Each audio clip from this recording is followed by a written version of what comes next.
साखी वाले दिन संगतां च खड़ के गुरु दशमेश बोले तेग फड़ के, साजना मैं अज है जुझारू खालसा।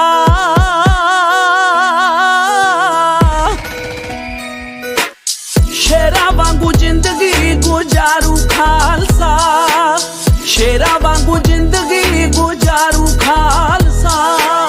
जात पात ऊंच नीच नहीं ओ मन्नेगा, जात अभिमानियां दी धौन पन्नेगा। ना ही डरू ना ही दबे मारू खालसा,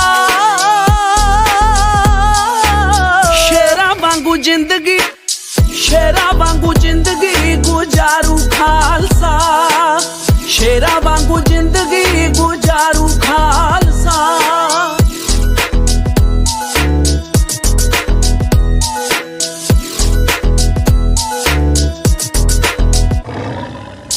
खड़ूगा गरीबां दे लई ढाल बन के, जालमां लई रहू सदा काल बन के।